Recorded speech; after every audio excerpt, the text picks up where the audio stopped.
Welcome to today's episode of the Indoencers Podcast. Our guest is an established playback singer who is probably most well known for his prominent collaborations with music director Santhosh Narayanan. His first major step into music on the public scene came with reality TV, as he was a winner in A.R. Rahman sir's Ooh La La La show, and as he was one of the stars in the second season of Vijay TV's Super Singer. Since then, he has had a busy journey in the film music scene primarily, contributing to the industry both as a singer and as a composer. I'm super excited to be speaking to the wonderful singer, composer, iconic Kavali whistler, and fellow blogger, Vijaynarain Rangarajan.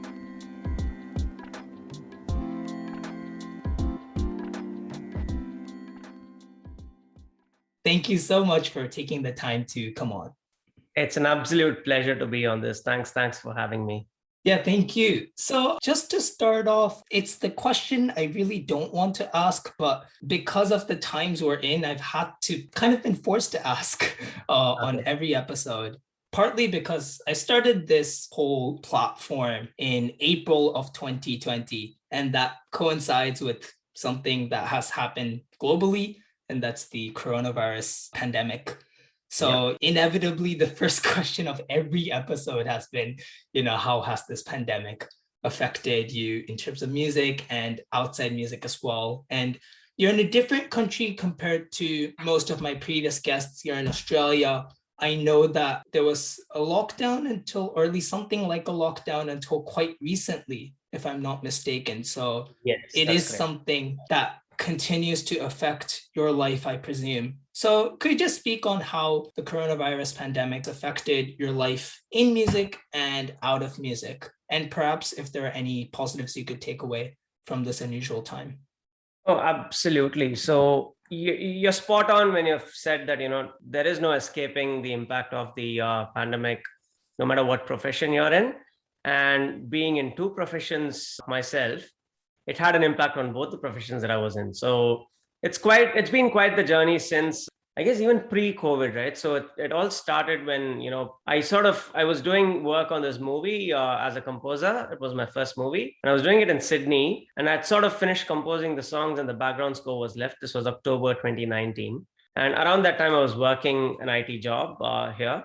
And I decided to, move out of that job, take a small break, go to India, work on the music for the movie, maybe for a month or so, and then come back to Sydney and see how things go, based on how the movie did and, how I felt about being a composer. And, if I really thought I had, more to give to the music community as a full-time musician, perhaps, because that was the first time I was actually going to leave a job and go do music full-time. So I wanted to try that out. I went to India in October, and I had actually not completely moved out of Sydney. So I was still renting an apartment here, and I thought, okay, you know what, let me go. It shouldn't take more than a month or two max. So it's fine. I'll just pay the rent and, I'll make that move, finish the movie, come back, and then see how it goes. Except that it took longer than I thought. And the movie, I think, released end of Jan, but then it was like 4 months. So November, December, January, and February. And so I was like, okay, that's a lot of rent that I'm paying for an apartment in Sydney. Sydney is not a cheap place to be renting in. So I thought, okay, you know what, let me bring my parents here for a vacation. We'll spend a month in Sydney and then, go around a few places. And after that, I'll just vacate, go back to India and do music for a year and see how it goes. Because, I just completed work on a movie and there was lots of learnings there. Like I was very comfortable composing songs, and background score was where I thought the challenge was. And so maybe I wanted to explore further options of, maybe doing just songs for movies, because I think that's something that comes naturally to me, like composing melodies and being able to visualize them and arrange them. So yeah, so that happened, and I booked tickets, my return tickets. So we landed here in the first week of March, and I think it was the 4th or 5th day of landing here when they made an announcement saying India is locking down and you can't come back. And then Australia shut its borders. So I was basically stranded in Sydney with my parents, thankfully.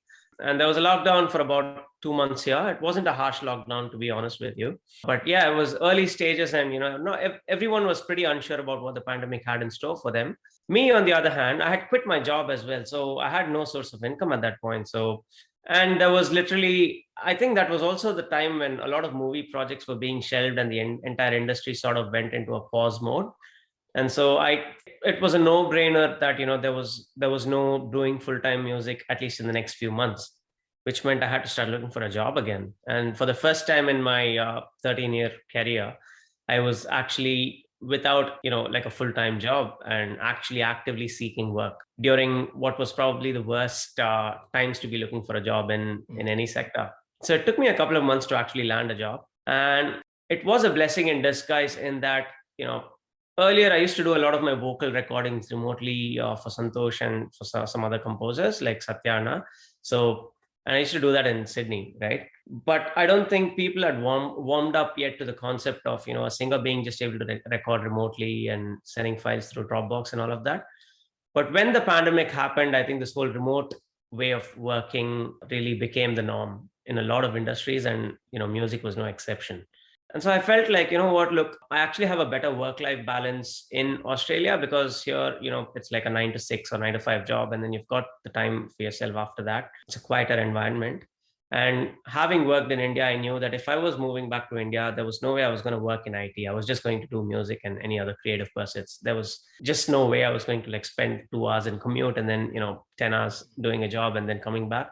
It just drains you out. You can't do anything else. At least I am not, I don't have the grit, if you may, to pursue that dual career in India. So I felt like I could actually continue to do music in Australia while working. And I also realized a lot of things about what I really wanted from my music. And it's not just about, the commercial success. So there's a lot of ideas that I want to, cultivate and I want to explore and bring to life. And that can happen with or without it necessarily being on the bandwagon of a movie. And so that was one realization that I think happened thanks to the pandemic. I mean, it would have happened anyway, but I'm just glad I didn't spend like 1 year in India, maybe hustling or struggling and then figuring out that maybe this wasn't for me. Whereas now I'm in that nice space where I can do the kind of music that I want. I, in fact, recorded a few songs after that as well. And so, yeah, it is quite, like I said, there are ups and downs to it. I have been able to balance music and work rather well up till this point, and I kind of have hit that sweet spot where I know when and what I want to do in music. So I think that's been one of the revelations. And I know it's a highly privileged take that I'm saying here, because for a lot of full-time musicians, the pandemic was really a punch in the gut, because that was their livelihood and it's been affected badly. And so I would never advise someone to do what I did because obviously it's very easy to say all of this when you've got like a day job to go to and that pays your bills, right? So maybe what I would say is, yeah, if you can have like a side hustle or have a main hustle and make music your side hustle, or have multiple hustles. And I think a lot of people are already doing that anyway these days. So sorry, that's a really long answer to a question that you asked, but that's pretty much what happened during COVID. Now, the interesting part was Australia, especially Sydney, had the Delta outbreak just 4 months ago for the first time. I mean, we are technological laggards in certain ways. I mean, we've got like slow internet and whatnot, but we did lag behind even when it came to vaccinations and COVID. So we didn't have like, massive lockdowns, to be honest. Like the country had its international borders shut, but we were pretty much free when the rest of the world was locked down during a good part of last year. But what didn't happen was the vaccination wasn't ramped up in time. And so when the Delta strain actually came to Australia in June, a lot of the population wasn't vaccinated. So it took us like 3.5 months of harsh lockdown to actually get up to speed in terms of vaccination rates before everything opened up just 2 weeks ago. So those were rather harsh months, to be honest. I mean, my parents were back in India, thankfully. So it was just me having to deal with lockdown by myself.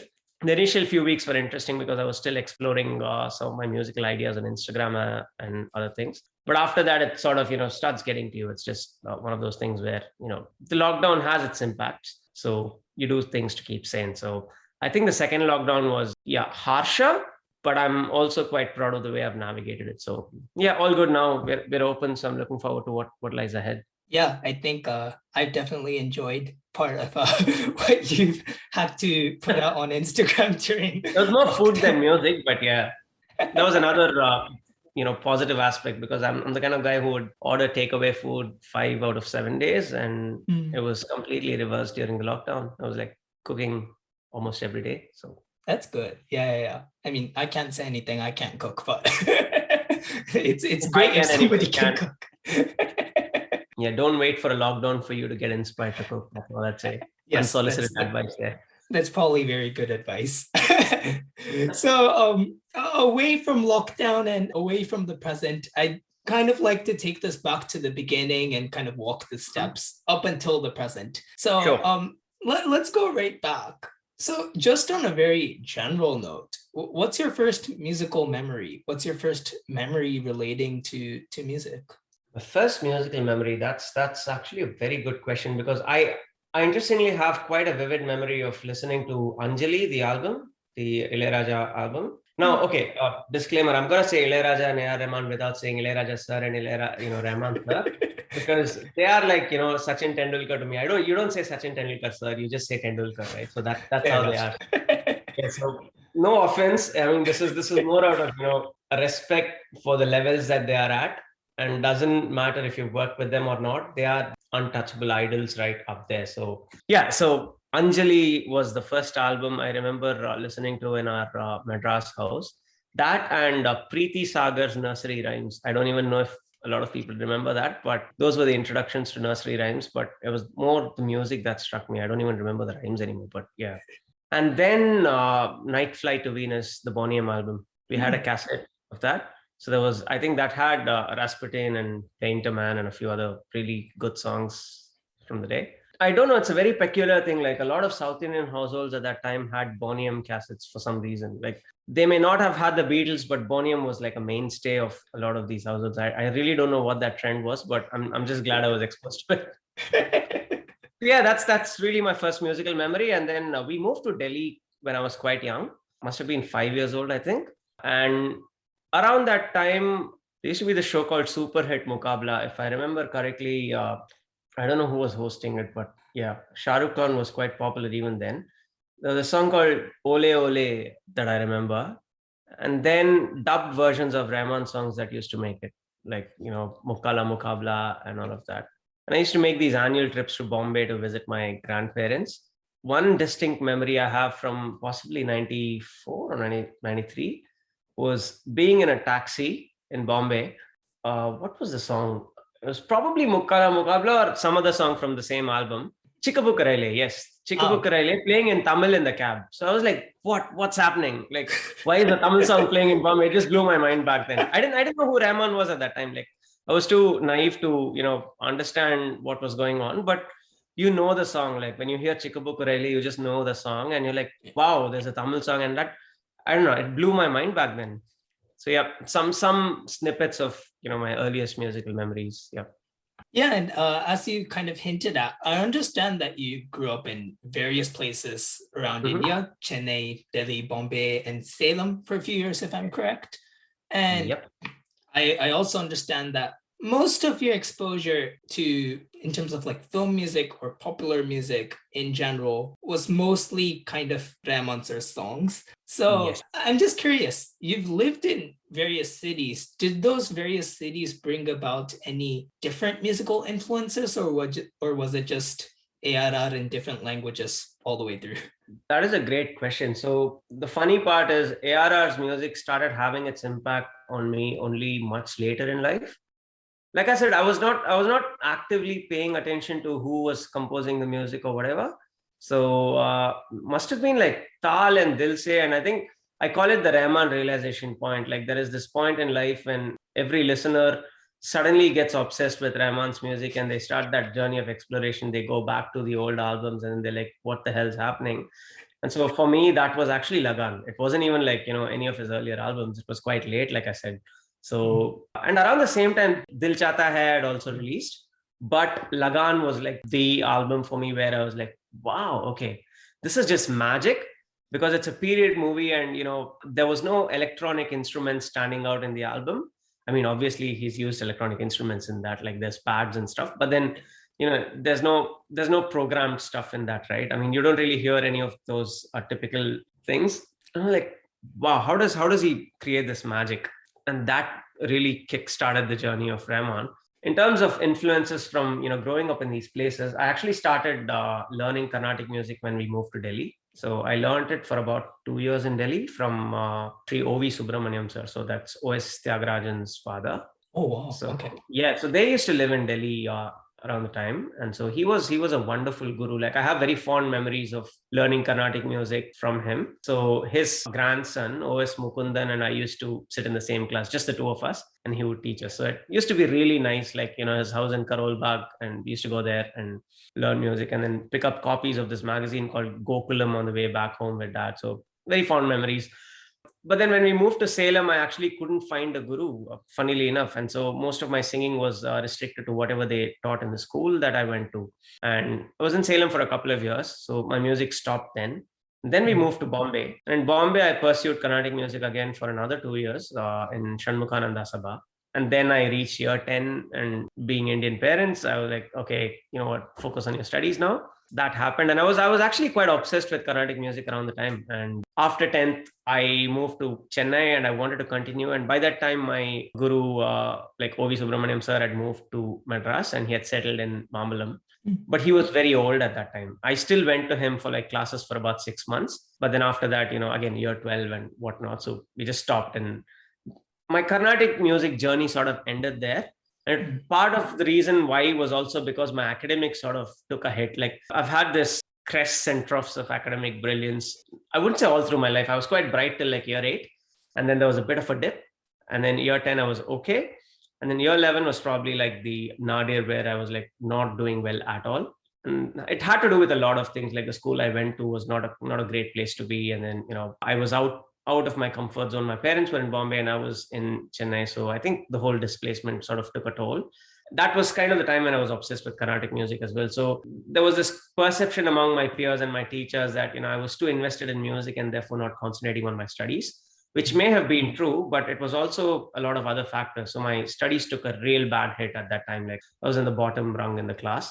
And I mean, even back then I knew it was very uncharacteristic for me because I wasn't bad at studying. It was just one of those things where, your mind's not in the right space.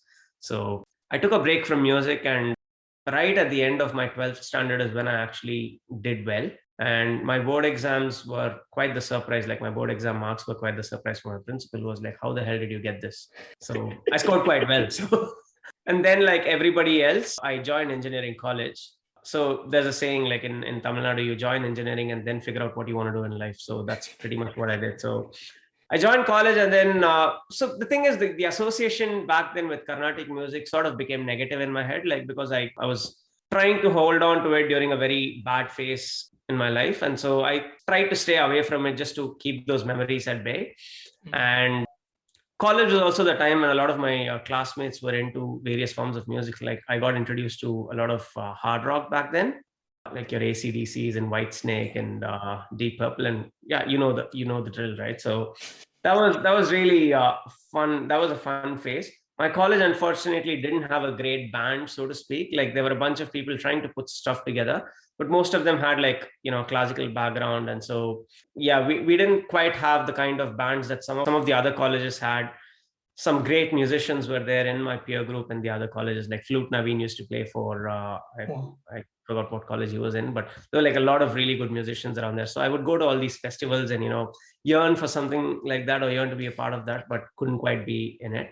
And to be honest, my singing wasn't great back then. Like I didn't know how to sing for film. Like all my training was just in Carnatic music. So if I were to sing a film song, I would make a very Carnatic rendition of it. And people would just say it sounds very it lacks the feel by which they mean dynamics and emotion. Right, so right.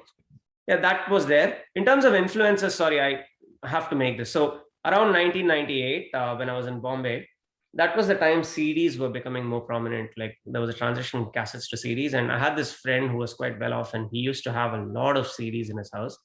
And his dad had great taste in music, which he sort of passed on to him. So he introduced me to a lot of good music. And this was also the time when like Backstreet Boys and Boyzone and Ricky Martin and all these guys were like really popular. So I was into that like mainstream pop. But at the same time, there was also a lot of other things. I can't quite remember, but there was a lot of good musicians that he was listening to. I think Marvin Gaye and Bob Marley and stuff. So yeah, those were some influences, and I think the indie pop revolution happened at the same time. Lots of good indie pop music. Colonial Cousins was a big influence. Like Hariharan sir is one of my one of the idols that I look up to in terms of singing. I'm And with you there. sorry, yeah, I'm with you absolutely, there. Yeah. yeah. Colonial So, Cousins, absolutely. Yeah. and I have to thank my dad for that. Like one day he just got this Colonial Cousins cassette, and along with another ghazal cassette of Hariharan's. And I was like, what is this? Why have you got some random stuff? And then when I played it, I was hooked to it. Like Colonial Cousins was such a new sound back then. And the fact that, there is like Hariharan's are singing English in a perfectly Indian accent, but then nothing about it sounds off. Like we've got this mental picture of what an authentic English songs should sound like, because we've only heard like, music from America or other places in the West. But then when you have someone, singing Indian English, and it's quite intelligible, right? So you can actually make out what he's saying. And it's beautiful. Like it's such a well-produced album. It's held up so well even today. So that was a pretty big influence. And my introduction to ghazals was also Hariharan, thanks to, again, my dad getting one of these cassettes. And then I used to just pester him to get more. And I did listen to a lot of Carnatic music growing up. Like my household listened to a lot of Carnatic music. So yeah, like Maharajapuram Santanam. And then in the later years, Madurai Mani Iyer was a favorite for me. I used to listen to a lot of his music, especially his Chittaswarams were like really, like Kalpana Swaram, sorry. Yeah. They were like legendary. So yeah, when I was in that Carnatic zone, I used to try, to sing like him, or at least try to listen to a lot of his music for inspiration. Yeah, and you brought up Carnatic music, and I mean, Carnatic music is like, as far as I'm aware, when you're a child, for the Indians I know, for the South Indians I know, like everybody does Carnatic music. It's kind of like a norm, and then people will give it up at different stages in life. But obviously for you had a very special kind of passion and also, capability and talent towards not only Carnatic music, but vocal performance in general. So, whether it's in terms of Carnatic music or music in general, when did you notice your passion and skill in terms of vocal performance? I think my parents noticed that when I was quite young. I still remember them saying that I won some competition when I was in kindergarten, like some Bharatiyar singing competition. And they said that, I could sing in pitch, because like my family doesn't have any musicians in it. So as far as I know, I mean, they could probably sing, but no one pursued it. But so my parents enrolled me in music class, but looks like they were quite serious about the fact that I could sing. Like they did identify that talent in me. So they sent me to Carnatic class, and I was quite good at it at that time. So, but when I actually started taking it seriously, like I said, was when I was in like, I think my 11th standard. That's when I moved to Chennai, I would go to all these kacheris. Like I didn't realize the Carnatic music scene was that big in Madras, because I hadn't really lived my childhood in Madras. So it was quite the revelation. But when I really wanted to become a musician was when I started hearing about how, I mean, by that second year in college, I was already like this hardcore Rahman fan. I'd heard all of his albums, enough time to catch up and listen to everything he had composed by then. So I had done that, and I'd heard that, he would just pick raw talent out of nowhere and make them overnight superstars. And he was consistently doing them. Like every album, we would look for like somebody new in the credits, and we'd be like, wow, okay, this person's set for stardom now. And truly enough, they would go on to become amazing singers, or they were already amazing singers. They just needed, Rahman to pluck them out of obscurity and put them out there. So that was inspiring. And the fact that, he was this really humble guy who would work, he didn't seem to have any pretenses about who he was working with, or the kind of musicians that he wanted to work with. Like he would pick the most diverse of voices as well. So that sort of really inspired me. And I was like, okay, if I have to become a musician, it has to be by singing for Rahman. That should be my goal. Like my be all and end all was sing for Rahman. And that really was what drove me to anything that I was doing. Every time I would enter a competition or something, I would just be like, I hope somebody in this competition watches me and they know Rahman and they go tell Rahman about me. Like I think it's pretty much what every singer thinks. Yeah. At least, he wants to sing for Rahman. Yeah, for sure. I'm just curious to know. So when you came to Chennai in your 11th standard, if I'm correct, were you alone in Chennai? So I was living with an aunt that I hadn't really known too well. like my aunt's family, that is. Mhm. And she was also like a very, she was a Carnatic music enthusiast. So she would Okay. take me along to concerts and stuff. It was quite embarrassing because I wasn't really performing well in my studies, and I was living with them, and her kids were like performing really well. So they were doing well in studies, and you know how the competition goes, right? So all these things in my mind. So yeah, I guess it was the feeling of, it was the fact that I was away from my parents and not doing too well academically, but I was being recognized in school at the same time for my musical achievements, like winning competitions. Like the school would put me in front for any music competitions back then. So yeah, it was a weird time. What were the sort of opportunities or musical opportunities you got in school like? Were they just like Those, regular competitions or? yeah, they were just mostly like inter-school competitions, group singing competitions, and all of that. So my school was quite the how do you call it? Like I went to a school called Jai Gopal Garodia Hindu Vidyalaya. So they used to take part in all these. What was it called? The Bharat Vikas Parishad competition. So this was like this inter-school competition of patriotic songs and such. So I remember being in this contest where this was a group singing competition where I had some solo parts, and the zonal winners would go on to enter a state, like a nationwide competition that was happening in Bombay. And because my parents were in Bombay at that time, I really wanted us to win. And we actually won the zonals, and we ended up going to Bombay. Oh, So, wow. and I took all my friends to my place. I made them visit my parents, and they hosted all of my friends. We were probably at my house for like 2 hours, and with a lot of, because we had teachers with us, and we had like a couple of teachers whinging about it as well. So you know how it can be, right? The worst part was we ended up losing the contest really, really badly, Oh, no. because I had a completely sore throat. I talk a lot, as you would have probably noticed by now. So I kept talking throughout the journey in the train because I was super excited to see my parents. That's all I cared about at that point, right? So, and when I actually sang in the competition, I pretty much croaked a couple of lines that were not in pitch, like my solo parts. And yeah, I still think that's probably the reason we lost the competition. So when we came back, usually when we used to go for these, the local ones, like the previous rounds, we would get the next day off just to relax, like take rest, because it was an intense competition. Right. When we came back after we lost in Bombay, our principal didn't give us the next day off. So she was like, yeah, come to school. So it was quite the funny time, I guess. But yeah, in terms of competitions, yes, that's pretty much what it was. During college, I used to try and participate in the big ones like Sarang, and I would lose all the time because, like I said, I was not a great singer.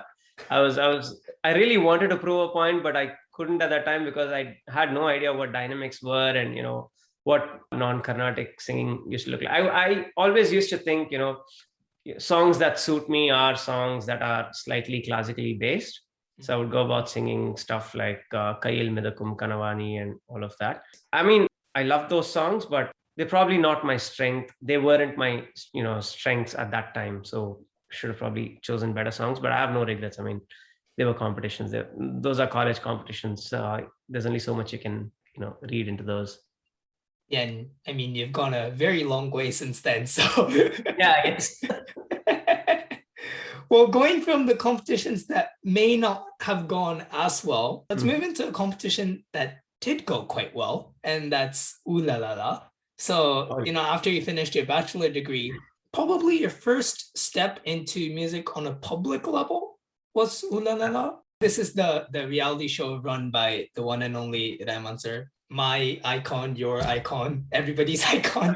So I was going to ask what motivated you to join the competition, but unless you have an answer that's not ARA, sir, and I'm guessing that might be a bit of a useless question. No, actually, there is another reason. I mean, obviously, okay. Yes, I saw ARR on the competition. It was like a band hunt by ARR, but I was sort of in a defeatist mode where I was like, well, there's no point.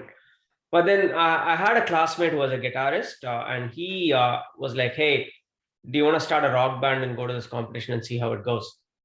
And he was a kind of guitarist who would, who would want like 4 out of 5 minutes in a song, fronting the band and playing solos.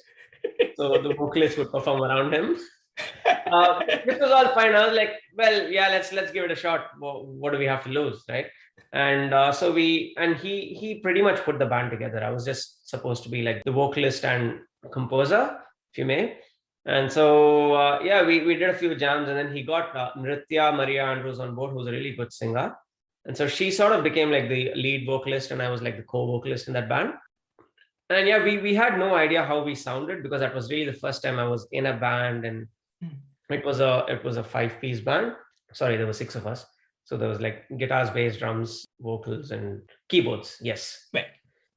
Like I said, we had absolutely no idea how we sounded, because we didn't have any other reference point at that point in time. But then when we went to the prelims, and we had like, Paul Jacob, who was one of the judges. Again, I had no idea who he was till that point. But then thanks to my ARR research, I knew that, Paul was one of those early, bandmates, groupies, whatever, with ARR at that point in time. So he's a, brilliant musician himself, and is an amazing guide. Like if you're a musician, you should definitely have a conversation with Paul Jacob. He's like one of those guys who can give you like superb insights into music. So we didn't know that back then, but we played, and we could see, Paul like shaking his head and, rocking out. And when the solo came, I started introducing the band, like, with a bit of flamboyance. I was like, yeah, on the guitar, it's this guy. On the drums, it's this one. And then right after everything ends, the audience erupts, everyone's clapping. This was German Hall in Tinagar, if I remember correctly. And so all of that happens, and then we come down. Paul calls me and says, never speak in the middle of a guitar solo. Like, okay. And like, you guys were amazing, you're through. And we were like, wow, okay, that was cool. And then, we just made through the next 2 rounds, and we actually lost the semifinals against, I believe it was Zinx, Anirudh's band. Yeah. Anirudh, Leon. Ooh La La La was this contest where pretty much anybody who's somebody in the music scene today was probably a part of it. Yeah. And I'm sure like other musicians on the podcast have told you about Ooh La La, right? Yeah. So like there was Anirudh, Zinx, Keba, Kalyani, Prashant Techno, lots of people. Like you could keep naming people. You could like go back. Ujjaini was there. Yeah. So it was a beautiful experience, because there were a lot of really talented musicians that we were like getting to speak to at that point. And we were like sharing ideas over email and whatnot. Yeah, just checking out the other bands, checking out the competition, but at the same time making some friends back then. And Agam was one of those bands that we were like, wow, what the hell are these guys like, Agam was solid even back then. Like I had no idea they were just like a couple of years old when they joined the competition, or maybe less than that. Like they were quite a young band apparently at that time, but they didn't sound like that. Like they sounded proper professionals. So we lost to Zinx, and but even then it was quite an enriching experience, because we had like an amazing panel of judges back then. We had like, I think Kumaresh sir was a judge, H. Sridhar sir was a judge, the late H. Sridhar sir, legendary. And we got glimpses of A.R. Rahman sir, and that was actually the first time I got to take a pic with him. And then the competition ended. So the telecast wasn't much to speak about. Like not a lot of people saw it. It was just a half an hour, there were just half an hour episodes with really tiny edited versions of the performances. So that was quite disappointing. But then, people forgot about the show. We forgot about the show. Our band, in fact, kind of disintegrated right after. And it took us almost like, few more months. I believe there were some of the bands that were active at the time were like, pushing for the organizers to, announce the results and whatnot. Then one fine day, we got a call saying, come to this place. We've got like the final announcements. And because we already knew that there were like 3 bands in the finals or 2 bands in the finals that had performed. We're like, okay, why are we being called? And then they play this video clip where Rahman sir speaking about making 6 bands as joint winners. And we were one of the bands. And so we were like super thrilled. What it meant was that we would get to record our song in Rahman sir's studio. So we ended up doing that over the next year. And the album, I think, released a little bit after. But by that time, we had also like, done other things. Like I had been part of Super Singer by then, like it was 2009. So that was a really good experience, just in terms of the kind of music that it exposed me to, and pretty much what the Chennai scene looked like, the band scene looked like, and what it took to be a musician. Even then, I hadn't really, blossomed as a vocalist. During the show, I was doing more of a supporting role, like I said. But then I had like decided to try out for Super Singer, and then that story was a long one. Like that just went on for like almost a year, and I just grew from strength to strength. you just realize and pick up things on the way, like when you're seeing other people do things. And that's also how I got like dynamics and, the whole emoting in the song thing. It just happened one day. I don't know if it's like the grace of God or what snapped, but suddenly I was like, oh, people were like, hey, you've got really good feel. And I'm like, wait, this is the exact opposite of what I used to hear from people in college. Like, okay, something's working. Guess I won't actively do something to ruin it, I guess. So that's how it went. Yeah, and you touched on this earlier, but as one of the winners of Ooh La La La, you got to be part of an album released by Ramancer, where you presented an original composition called Onrai Servom. Took a bit of digging to find that, but managed to get there. So you know what? So then you know what I mean. What I mean when I say that I completely lack dynamics in the vocals, right? I'm pretty sure you've come a long way since then, and Yeah. part of that was Super Singer.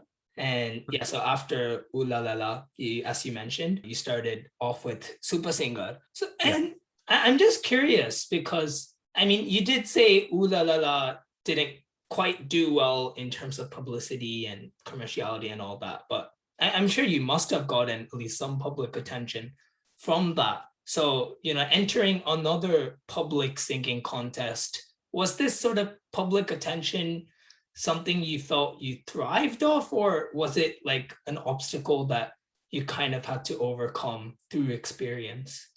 To be very honest, there were no mobile phones or at least smartphones back then when there was Ooh La La La happening.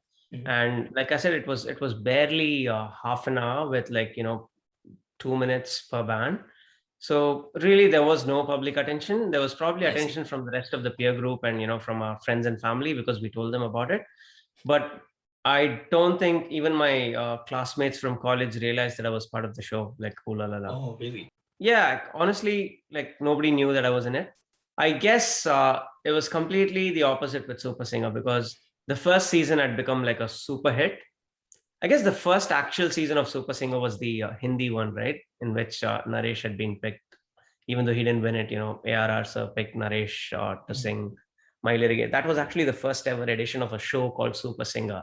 And then, yeah, that was in Hindi. And then that became, Vijay TV started to do it in Tamil.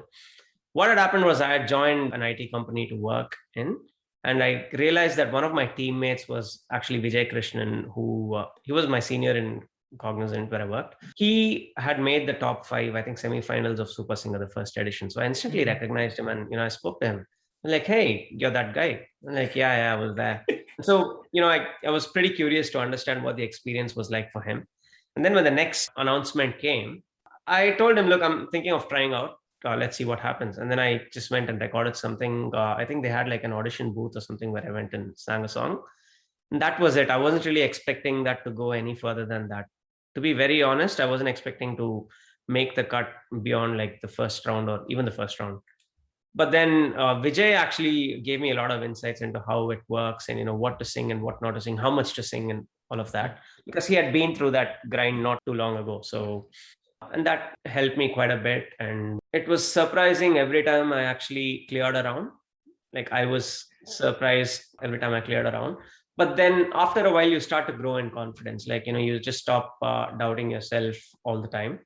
And you do start to. And you also kind of start understanding what works and what doesn't in a competition setting. So, there are some songs that people will be very picky about if you don't sing them well. And there are some other songs that don't probably require the same level of effort and nuance. But as long as you can belt them with a nice emotion and vibe, you'll probably make a good impression for an earlier round, right? So it's also about smart choices in terms of the songs that you're singing. And those were things that I think I learned. Now, it's not some kind of knowledge that's probably going to help someone in the long run from a musicianship perspective, but it was good to know back then. And I think I got quite some guidance from Vijay at that point. So, yeah. And yeah, it just happened that, I made it to the top 20. And from then it was like a televised episode, I guess 3 episodes a week, and we were on it all the time. and went on for almost a year. So that's really when I started, having attention from the public. And, I would take the train to work. It was a really long journey. And people on the train would like give me like, these looks. They wouldn't be quite sure if it was me, but then they would hesitate. Some people would just come and ask, hey, are you that guy? And then one of those rounds was when everything turned on its head for me. So I was just cruising along, and then I sang this English song, and everybody acted like that was like the best thing after toasted bread. And channels doing channel things. So yeah, they decided to hype that bit. I'm like, okay, I'm not complaining. Let's do it. So yeah, that it was a good journey. Again, lots of good singers in that show. I got a chance to meet a lot of playback singers through that show, because we would keep having guests. Right. And of course, the panel of judges, all of them had sung for Rahman. That's all I cared about that time. So yeah, you would get like good guidance from the likes of Srinivas sir, Unnikrishnan sir, and Sujata ma'am. So it was quite fun. Chinmay was a host, and she was a riot to be with back then. I think half the show, she left midway. Yeah, she was an amazing host, and she would have a great camaraderie with the contestants as well. So good times.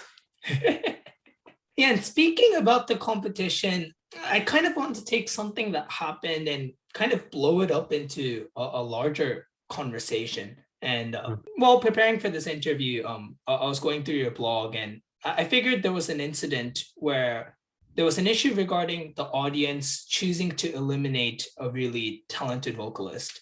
And I'm not interested in digging into the specifics of this incident per se, but I think this leads to an interesting discussion about audience appreciation of music in general. And I always hear people talking about how quote unquote good music deserves to be appreciated more, and maybe how certain songs are getting greater reach than it deserves.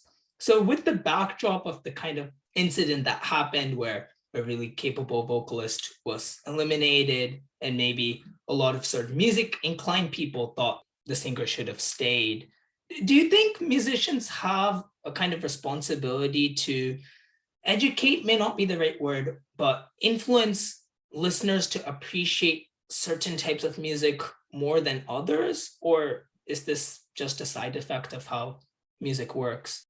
Look, my opinion on this, to be honest with you, I don't remember which contestant or which particular person I was talking about in my blog back then, because as you would have probably noticed, it would have probably been like a really, like angsty rant, probably reflective of my age back then. So no, to be fair, a lot of people, it was Ranjani, I believe. Oh, okay, sure. Yeah, Ranjani's elimination was quite controversial at the time, I remember, because she is a fantastic singer. Look, I think my opinion on that has changed over time about whether musicianship or the quality of a musician should necessarily trump everything else and reach the audience, because I guess there's a certain hubris that comes with being an artist that makes you think that this is what the audience should be listening to, and the audience will quickly remind you that they are in control and not you. So it's like the market dictates what works and what doesn't. And I don't mean this in just a commercial term, like sense, like when I say market, I don't really mean a commercial market. What I'm just saying is that music means different things to different people that are consuming it, and not all of them, in fact most of them, don't necessarily need to know anything about music. For some it's the lyrics, for some it's just something about it which, as a musician, I may never be able to articulate what it is that works for them. And I mean, a good example is, I've sung Poi Vazhva, and during the lockdown, I've never really paid particular attention to that song as, a success or a failure or whatever. But during the lockdown, during COVID, I had so many people reach out to me saying, that song pulled them through a difficult time, and that's been a song of hope, and just gratitude, expressing their gratitude for me, to me, for singing it. And that's when I realized, it doesn't matter if you're singing the notes right, or if you're doing something about the music works for someone, and it may not be the reason that you think it is. So I guess that's what I mean when I say people decide what they want to like and what they don't want to like for various ways in which the music impacts them. And so as far as competitions are concerned, I just feel like, they are pointless beyond a certain level of filtering out, because every musician is unique. And what competitions largely do is make people sing covers of other songs. And so it's just about who performed the cover better, right? And on one day, it might be someone's good day and they might just do like a really good job of it when someone else might slip up. And so for that day, they perform that cover better. That's all there is to it, right? Again, that isn't to say that the audience will necessarily like the person that performed the cover better. And so as long as competitions are only judging people or musicians for their ability to perform existing songs well on stage live, I guess that's all the scope is. So it doesn't define them as a musician wholly. It's just like, a small part of who they are as a musician or who their identity is. Now, some people choose to use that as their entire identity and then just, stay in that mode where they're just going back, trying to win the contest and, maybe sing in films. At some point, I guess, for some people, the end goal might be singing in films. For some people, the end goal might be singing for a particular person. For some, it may be money and live shows. And so for me, it kept changing, right? I mean, the larger goal was always sing for Rahman, because when you sing for Rahman, everything else will come with it, fame and whatnot. And that's really what it used to be. But it's changed over time. And, there's a lot more that I derive from my music these days that has nothing to do with commercial singing. It may just be like, sitting with a guitar at home and trying to come up with like an outline for a tune that I may or may not ever convert into a song. But then, those moments that I spend with the guitar trying to work something out, that's quite meditative. And I think, I'm quite grateful that I'm able to do that. So that's I'm not saying I've reached Zen mode in music, but it's one of those things where I guess having seen the ups and downs, you have to quickly, or rather at some point, figure out what you want from the art. Otherwise it can take you to a very dark place in that, it could cause insecurity or keep you in a constant state of, worry, where you're like, okay, am I doing the right thing musically? As far as I'm concerned, I don't think there should be a right or wrong thing, or there shouldn't be like a right or wrong trajectory. Yes, of course, learning is absolutely important. Like just keep exploring, learning. And I'm also conscious that that's also not possible all the time for everyone, especially people, who are full-time in music.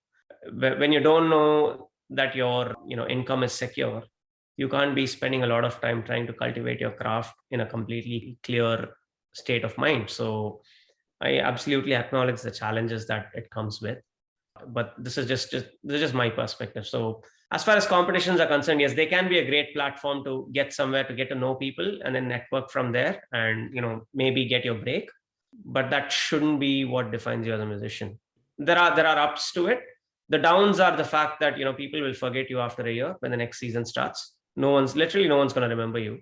And I sort of made a conscious choice to not be associated, or rather not be known as the guy who was on that show or of that fame, right? So, and that was a decision I made out of personal choice. It was like, if people know me, they should know me for, say, a song that I've sung in a movie, or a song that I've composed, or as a musician, and not just somebody who appeared on the show. And I don't know with what level of success I've achieved that now, but I guess I am on the right track as far as that's concerned. You definitely are on the right track, because before I started preparing for this interview, I had no idea you were on Super Singer. So if that's anything to go by. Yeah, a couple of years after Super Singer happened, you had to move to Australia, which was originally intended to be a short-term stay, as I understand, but ended up being a long-term thing.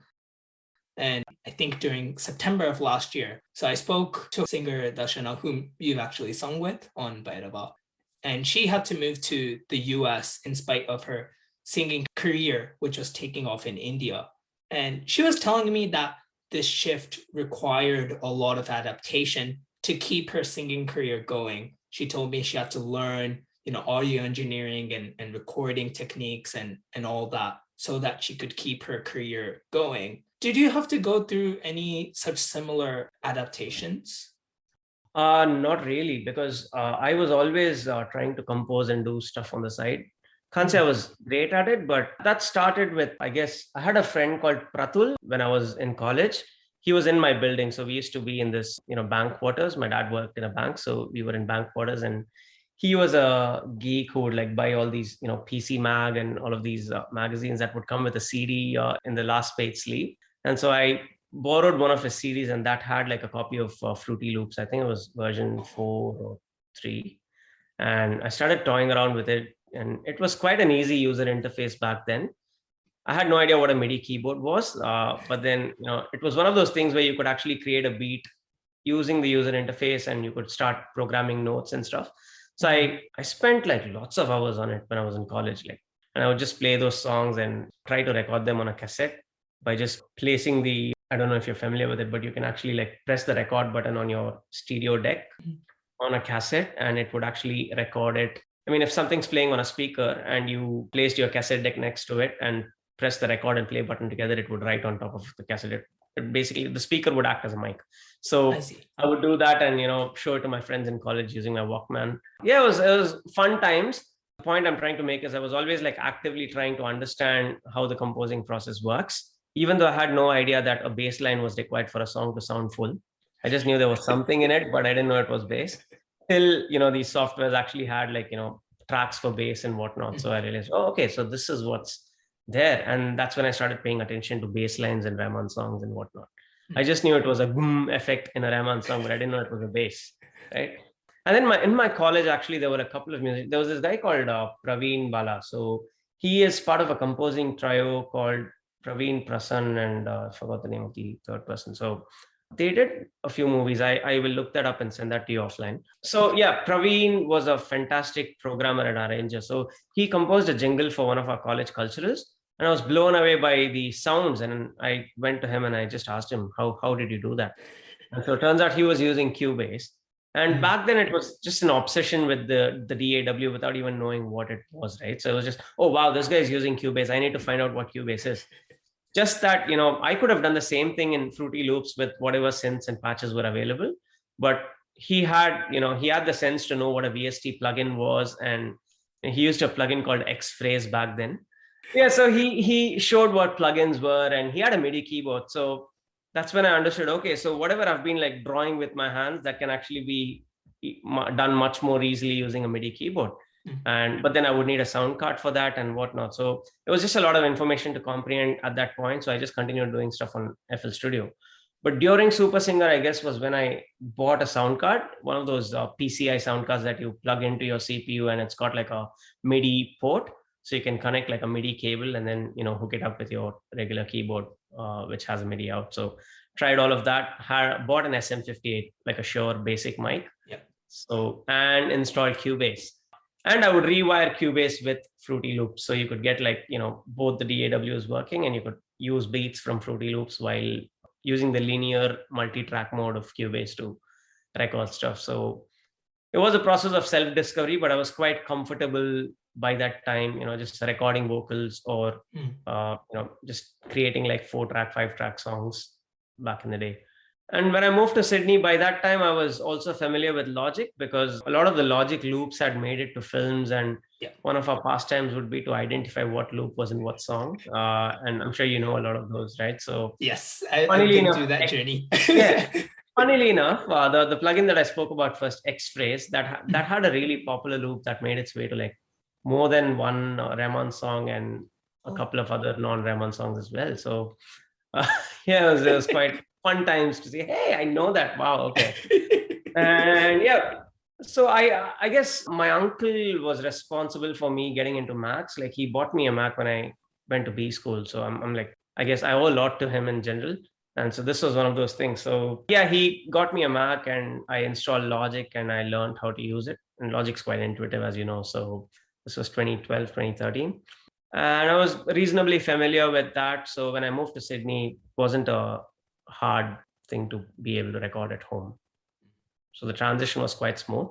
Now, the decision itself to move to Sydney, well, that wasn't something that I had to think a lot about in terms of how that would affect my music, simply because I had like a really big student loan that I had to pay off, and going to Sydney looked like the best option at the time.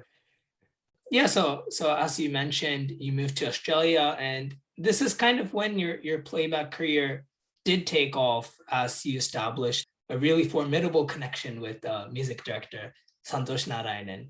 And there have been so many incredible songs between the two of you. So I'm just curious to know, like, what do you think makes the combination click? Is it a personal connection? Is there some sort of musical connection, or perhaps a combination of both? What do you think it is? I think it's a lot of factors, to be honest. I mean, I was a huge fan of Santhosh music without actually ever having met him. Because when I was in B school is when Attakati released. And I had briefly sung for Pradeep, Kalyani and Co. in Harmonized Project in a couple of live shows. Because Pradeep, I believe, was busy doing Yodaka at the time, Yodaka or La Pongal. And so they needed a vocalist for Harmonized Project. So myself, Shakti Shri, Harshita, Kalyani, and Rohit Fernandez, yeah, we were part of we were the Harmonized Project for, I think, 1 or 2 shows. We had a blast doing it, and I had huge respect for Pradeep and Kalyani and Co at that time because they're incredible musicians, right? And so when I heard Santhosh, I was like, wow, okay, this is in the same mold. And then I realized, they were all like part of the same community of musicians, like collaborating with each other and growing together at the time. And it was just brilliant. I was a fan then. So I needed no introduction to Santosh's music when I actually met him. What also happened was, I believe there was, Sean Roldan, Pradeep, and all of these guys used to do this jam at Besant Nagar Beach. They used to call it street music back then. They tried bringing the busking culture to Chennai. So they did like a few jams. And I just happened to attend one of those. And I performed one of my own compositions then as well. And Santhosh and his wife were actually there at the time. And I remember being introduced to him and I just said hi, and that was it, right? So that's all there was to it. And I went back home. And then when I actually came to Sydney, Santosh's wife, Meenakshi Akka, she messaged me on Facebook. And she said, hey, I didn't realize you're in Sydney. We should catch up. I'm also in Sydney. And I was like, hang on, who is this? I didn't know she was his wife. So like, sorry, have we met? I'm like, yeah, I'm Santhosh Narayanan's wife. We met in Chennai. Do you remember? Like, oh yeah, okay. Sure, let's meet up. And then when I actually met Santhosh, I mean, it wasn't like meeting Rahman. Like I would have been, super conscious and whatnot. But Santhosh is the kind of guy who, he's fun to hang around with. So he's quite down to earth and whatnot. So he had no airs about him, and I felt quite comfortable. And I guess we just started off on a very informal note, not talking about music at all. Like we were just talking about random things, and we also share a very similar kind of humor. So like, yeah, we have a penchant for like, terrible jokes. So I guess that's where we really bonded. So, and once that happened, the music was quite easy to work on. In fact, the first ever recording that I did for Santhosh was I had just gone to watch him record strings at one of the studios in Sydney. That's actually what he was here for. And this was for Muppataru Vaidinile. So he was recording strings for something, and he just asked me to jump into the chorus box with Kalyani. Kalyani was visiting Sydney at the time. And we did the chorus for the Happy song in that movie. So the birthday song, right? Yeah. So I sang in that, and that was actually the first ever time I sang for Santhosh. And I'm like, okay, that was all right. I mean, I wasn't quite happy with the way I had sung it at the time. Like I was a bit pitchy. And then he said he was doing Irdi Sutra. So he called me home once. And he used to live quite far from where I was in Sydney. So I would take like the train, which was an hour's journey to his place. And he would come to the station and pick me up. So I went to his house and I heard the song, and he asked me to sing a few lines and, do some tracks, like, layers. And all of that went quite well. And then one day he then went back to India, and we had bonded really well by then. So we were like, just like friends basically. And I had no expectations out of, music as such from him or anyone for that reason. So I was like, okay, cool. If it works, it works. But this is good. Like, it's just good to know that, there's someone from the music community, someone I really respect, who is actually able to come to Sydney, and I'm still connected in music, to music in some way. So that was a really good thing.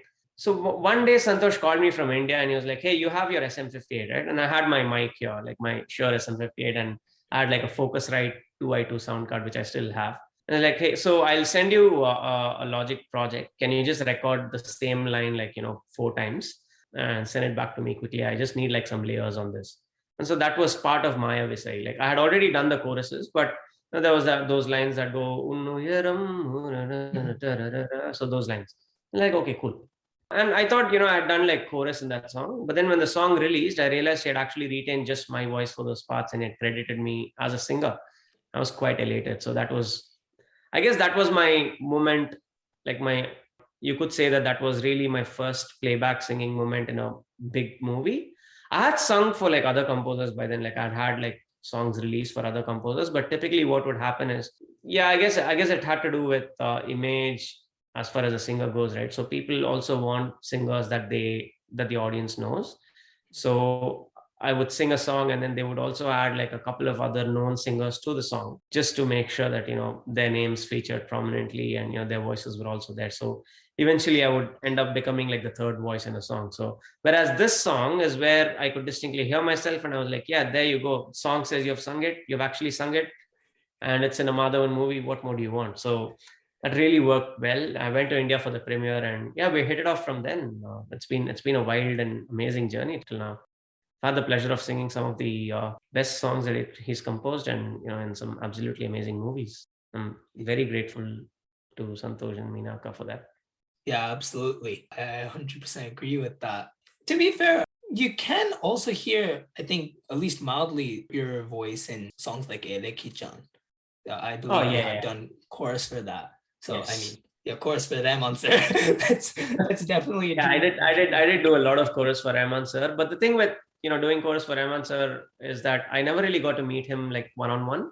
There must have been a couple of sessions during Endiran when he was behind the console and there were like 20 of us doing the chorus. But yeah, there was never a situation where he was just there with me in the studio and he asked me to try out something. I get dreams about that kind of a scenario even today, but that's not happened yet. Someday. Ele Kicha, the funny part was I actually sang those lines that you hear, like the Vale Kondale bits.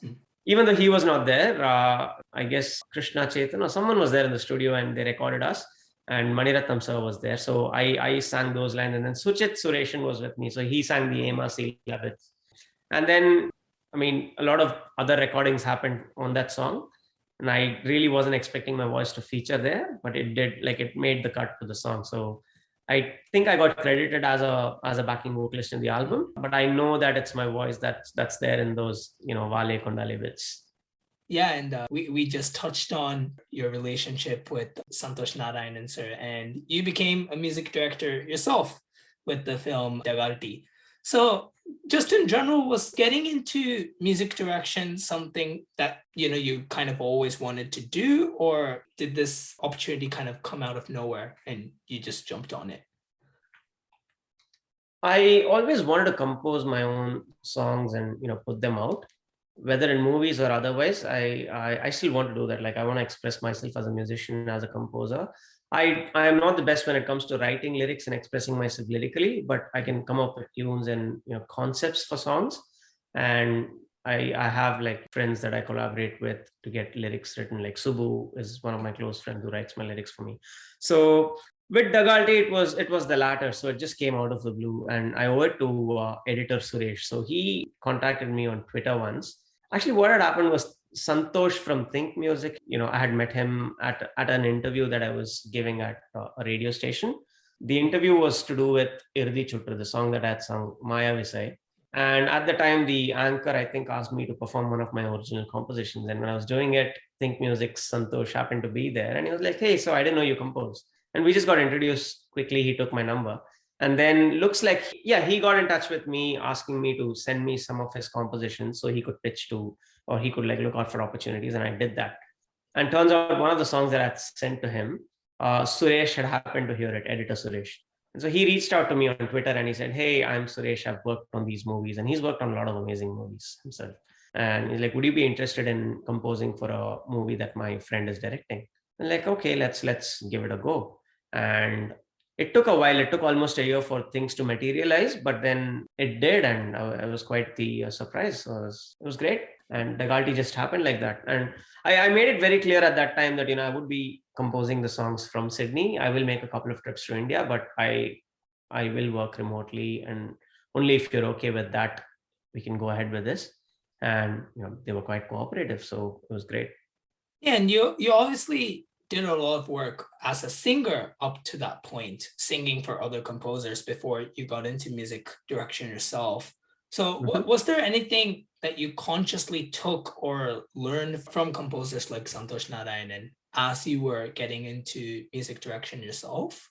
Yeah, look, everything's a learning process. And Santhosh was a mentor of sorts when it came to figuring out what works and what doesn't when it comes to movies. Because you do need that big sound. Like, it's one thing to record just vocals with a guitar and, make it sound good. It's a song. Like you sing something on a guitar, it's a song. but you can't just keep doing that throughout a movie, right? You need a movie to have songs that are punchy, depending on the situation, of course. And Dagalti was the kind of movie that was like a proper commercial entertainer, like it was meant to be that. And so I did need a big sound. And, while I do have like reasonably decent sequencing and arranging skills, there are times when you have to like, reach out to people and collaborate on certain things. And so, in terms of artist selection or in terms of just nailing that sound, Santhosh gave me a lot of guidance in that. So yeah, that really worked well. And I think I also drew from a lot of influences that I listened to. I listened to a wide variety of music. So I had certain things in mind that I wanted to, bring out. And I also wanted to try and collaborate with musicians based in Sydney if I could. And I did manage to get a few of them on board for the movie as well. So it was sort of like an experimental project for me as well. So, I didn't treat it as a make or break thing as far as my film career was concerned. I was like, okay, I've got this. Let's see what best I can do with this. That's, that works for the movie. But at the same time, I also get to try out various things and, learn from it. So I think to that end, I was able to achieve that. Yeah, and something that I find interesting, you obviously with this project sort of became a singer turned music director. And often when a singer turns into a composer, particularly in the film scene, since the singer is so used to looking at music through the prism of their own voice, like it can be difficult to move away from that. So like, and I don't mean this as a criticism, I just mean it as, a kind of inclination that is completely understandable. For example, when Sid Sriram turned into composer for the film Manam Kottatam, he sang, I think, 5 out of 6 songs in the album. Yeah. And like everyone loved it yeah, because everyone loves his voice. But, when a singer turns into a composer, sometimes it can be hard to look at it from the perspective of another voice. And, compared to somebody like Sid, the number of songs you've sung in this album is relatively low. It's only Padan if I'm correct. So yeah. I'm just curious, was it ever difficult to see a song in another voice? Did you have to consciously talk to people and try to understand how something might sound in somebody else's voice? I did have to do that because the thing is when I compose, I just sing everything myself, including the female parts, right? And then after a while, you need that perspective. You just need to know how it sounds in someone else's voice. So I did try out a lot of singers for some of the songs, like Kotta Kotta the Bodha, for instance. But then I was very clear about, the fact that I would only sing as many songs as the movie would require, in the sense that, I had decided to sing Pare Pare, and Pare Pare was sort of like a narrator perspective and not sung in first person, right? So that was one thing. So once I become that narrator, then I can't also become the protagonist in the movie. So if the protagonist is singing a solo line, then I can't be the same person singing that. I mean, that sort of, deviates from the motive. That's how I was looking at it. So, and therefore, when in Alia, the male voice is actually Santanam's character singing it, it couldn't be my voice. So I had to get someone else who could sing that. And the only other challenge I had was Kotta Kotta the Bodha, which was like this song where, in fact, that was one of my independent songs where it was meant for a completely different purpose. It was more laid back, it was like a neo-soul D'Angelo kind of a vibe for the song. But it changed into something completely different, which was fun. I was open to the idea of toying with that. So what happens was it's like two voices, like a voice of reason and the devil's voice in the hero's head that's challenging each other. And then there's also the protagonist's imagination of the female's voice. Because, like what would the girl say having, because he would have wronged her at that point. So, a bit of guilt as well. So that was something where I wanted, and the protagonist is drunk, of course. So it's like, you get your best realizations when you're drunk, sort of a song. And I needed like a fun voice and a serious voice, but at the same time, the whole movie is a comedy. So you can't like have like a too brooding a voice and whatnot. So I actually want to get Anirudh and Santhosh to do this. It would have been like an amazing combination, right? And see, again, the choice was very easy that I couldn't be singing it because I can't be the protagonist's voice. Right. So yeah, I wanted Anirudh and Santhosh, but Anirudh was really busy with the Rajni movie at the time. So, but he was very sweet about it. I mean, I've known Anirudh since Ooh La La times. So, and Santhosh actually suggested Govind Vasant. I was like, hey, why don't you try this guy? He's like, really good. And I texted him and Govind was like, yeah, sure, bro, let's do it. Like, I mean, I really wasn't expecting him to, be so cool about it. Mm-hmm. And he literally just rocked up to the recording in like a day's notice and we finished it. So it was a great experience. What was the last song? That was it, right? I mean, Yedamayam was a female solo. So that was in fact a last minute addition. I wish the song had done better. Like, I wish I could have used the song better, or, probably just not used it in the movie. But yeah, and the opening, there was a theme, right? The one that Arivu did. Again, so I was looking for something punchy for the trailer, and Santhosh said, "Hey, try Arivu out. Here's this new guy. He's a great rapper. Try him out." And all I had to tell Arivu was, dude, this guy is a dagalti. So he's like a charlatan who does like random things. Because at the time I didn't have like much to go on as far as a teaser cut was concerned. And this was supposed to be music for a teaser. They said, look, I've got this arrangement. This is a guy who tricks people, and that's all I know. Go for it. And he wrote the lyrics in like an hour, and he just recorded everything and sent it to me. I was just blown away. I sent it to the director, and then they decided to completely redo the teaser based on what I had sent them. So that's how it turned out. And again, it was never meant to be in the movie. It was just meant to be like a teaser theme that ended up becoming a song, or rather a track in the album. So that's how that happened. So yeah, I guess the short answer to your question is, I was just looking at what role should my voice play as far as the characters are concerned. And I just happened to choose Pare Pare because that's my preferred style of composing and singing. Like if I were to do an independent album, my songs would probably sound more like Pare Pare than Kota Kota the Border. So and that's the kind of song that I would like to be singing. So I guess that's why I chose that for myself. In fact, I was toying around with getting Shankar Mahadevan sir to do that. Oh, wow. Well, they didn't have the connects or the budget at the time, so I decided to go ahead with myself. I see. Yeah, Pare Pare is definitely the kind of indie band kind of vibe for sure. Yeah. So yeah, just kind of wrapping things up and kind of touching on a few other things. As a blogger myself, at least I haven't blogged in what, I don't know. You would be able to tell me how many years have I not blogged in? You did post this Udit Narayanan thing. Oh, yeah. Right. I think it was last year, if I'm correct. Yes. That was more of a Twitter thread that I just pasted into the blog because I remembered I had a blog. But yeah, I was just like, in one of those moods where I was listening to Udit Narayanan, I was like, wow, this man is like perennially happy. He's like the Ted Lasso of singers.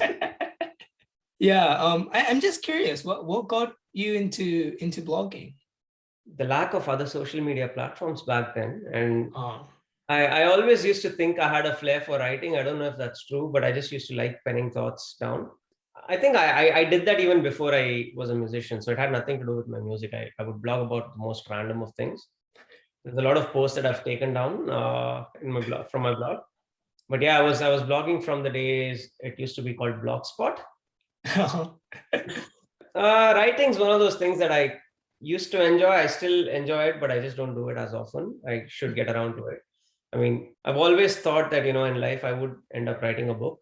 I have no idea what it would be about, but it's one of those things. It's one of those things that you realize as a child, you want to do this. Well, whatever it's about, you can guarantee a customer here. So just shoot me a message when it's coming out. Thanks, mate. Like, obviously, you've done a lot of blogging. You also had a publication on First Post on the music of Kabali. Is that something that you might pursue, or was that just kind of a one-time thing? So one of my friends was an editor at First Post, and she asked me if I could write something about it at the time. And I just jumped on it because, well, writing was fun. I just did it as a one-off. I would definitely be interested in doing it if, somebody thought that I would be good at it, and they were willing to give me that responsibility. So I guess it's also about belief. Like, I mean, even with singing, right? So Santhosh sort of believed in me, and that's one of the things he does. Like, he doesn't go after brands or names. He's like, well, this person's good, and then once he decides, he likes your voice or it suits his song, then he will make sure that he makes you understand what you're bringing to the table for that song. So then you start to believe in yourself, and you start to know what your responsibility is towards that song and what you want to deliver. So I think that's a great thing that I have learned from him. You have to make your stakeholders believe in you. That's really important. If somebody believes that I can write something and it can be, I used to want to write music reviews. You may have seen a few in my blog, and I can yeah, they would have been like all mostly like Rahman fanboy disappointments or celebrities. But yeah, I used to want to become a music reviewer, but then that there were people doing it better than me, like Millie Blog and Music Aloud and all these guys. So I'm like, okay, you guys do your thing. I'm just gonna like do what I'm good at now for now. So, just in general, what does the future hold for you? Is there anything you're working on that you'd like to share? I've been working on a set of songs for the past 10 years. Yeah, well, like I said, there's bouts of inspiration when I do something. I record an idea, and sometimes it's actually like a fully formed song, but it's just that I don't sit and produce and create a roadmap for what the soundscape for the song should be and how do I release it and whatnot. And I've just watched like different waves of the music industry changing, lots of things happening. So earlier I wanted to use movies as a vehicle for a couple of the songs that I've got, whereas now I'm like, okay, look, there's a reasonably good uptake for independent music these days, so might as well just self-produce and publish on Spotify or something. So yeah, eventually I hope to do that. I do have a concept album that I'm thinking about doing, and some of these songs would feature in that. Again, every time somebody asks this question, I feel quite guilty for actually not having worked enough all these years to bring out even a single song. But yeah, hopefully in the next year or two you'll see original music from me, and I do intend to continue singing in films or any other collaborations that people want to do. I've also found making like the kind of random Instagram stuff that I've posted off late, I've been quite enjoying that. So not going to look at it as a serious avenue of content creation, but I would like to incorporate like music and humor and do something with it, maybe. Yeah, that sounds great. I'll definitely be looking forward to an independent album if that does come out soon. And I'm sure many of the listeners will be. And obviously, we've spoken a lot. And obviously, the reason why you're basically here is because you're a wonderful, wonderful vocalist that's touched millions of hearts over the years. And I don't know if it's too late or if your neighbors might get angry, but would it be possible perhaps a tune or two? So, just a quick note here. Unfortunately, he had another commitment right after this interview, so we didn't do the singing during the interview, but he was extremely kind and he took time off to sing a couple of tunes and send it over to me afterwards. So, I'll include them here. The three songs presented here. The first one is, all of you probably know it, it's Suzhali from the film Kodi, starring Dhanush. The song is composed by Santhosh Narayanan, one of Vijaynarain's biggest hits for sure, and so he sung that for us. The second song is an original composition of his. Only the Hindi version, called Malik Tu Hai, is out publicly, but he's actually working on a Tamil version right now, so he sent a bit of that to us. And the third song is Azhagiya Soodana, a song composed by Rahman sir from the film Kangal Kaise, which he's well known for singing on Super Singer. So huge thanks to Vijaynarain for taking the time to do this, and here are the songs. Suzhali, Azhagi, Velagi, Kalagatti Poravale, Iridi, Tiridi, Azhagutita, Nagaru, Arali, Noradallipone Vekko, Koradi, Wo. ವಯಸ್ಸತ್ತ ತಿತ್ತಿಪ್ಪ ತಿನ್ನೆ ಉಸಿರತ್ತ ಕತ್ತಿ ಸೊನ್ನೆ பொட்ட கோழி அலகல என்ன கொத்தி அலையிற விட்டா கொஞ்சம் பொழைக்கிற விடுடி முட்டை ஓட்டு மனசுல கண்ண தூக்கி எறிகிற திட்டா எட்டி சதறுற எரளி சுழலி திறந்தே இருக்கும் முந்தன் வாசலில் தானே துறந்தேன் சந்தேகங்களை அங்கே நானே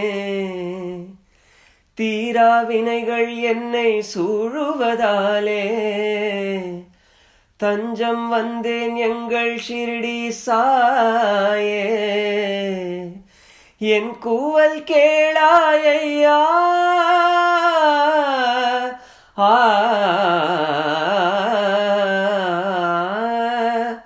சொல்லும் மந்திரம் ஸ்வர்க்கம் சேர்ப்பவன் நீயே, செல்லும் பாதையும் சேரும் கோயிலும் நீயே, சிலையுள்ளில் சத்திய சக்தியும் நீயே, சுவாமியும் நீயே, சதுகுரு நீயே. சாயி சாயி சாயி சாயி.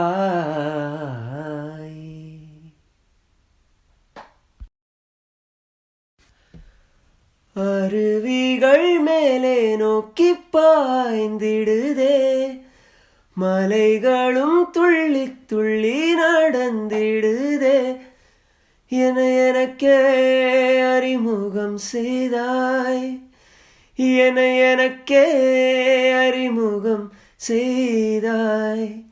அழகிய சென்றல்லா சென்றல்லா மீண்டும் வந்தாள், அவள் வந்து நெஞ்செல்லாம் நெஞ்செல்லாம் லட்சம் மின்னல் தந்தாள். முதல் முறை பெண்ணின் வாசம் வீசுதே, முதல் முறை முக்தி நிலை வந்ததே. ஓ என்னை எனக்கேதான் நீ அறிமுகம் செய்தாய், உன்னை எனக்குள்ளே விதைக்கவும் செய்தாய். ஒன்றா ரெண்டா எந்த அவஸ்தை, அழகிய சென்றல்லா சென்றல்லா மீண்டும் வந்தாள், அவள் வந்து நெஞ்செல்லாம் நெஞ்செல்லாம் லட்சம் மின்னல் தந்தாள். And just one final question that I ask to every guest that comes on. It's nothing too special, but what's on your playlist? What's on my current playlist? A bit of Mehdi Hassan, A.R. Rahman obviously, but older A.R. Rahman, none of the newer stuff, to be honest. Like, mostly like 90s and 2000s Rahman. Nora Jones, a couple of Nora Jones songs. Then I've got what have I been listening to? Dodi. Okay. Artist called Dodi, of course. And what's on my playlist? I've got a few playlists. A fair bit of like neo soul and R&B, I guess, and a little bit of James Blake, John Mayer, and some Hindustani Natya Sangeet and stuff. Vasantrao Deshpande, Pandit Vasantrao Deshpande, and Jitendra Abhisheki.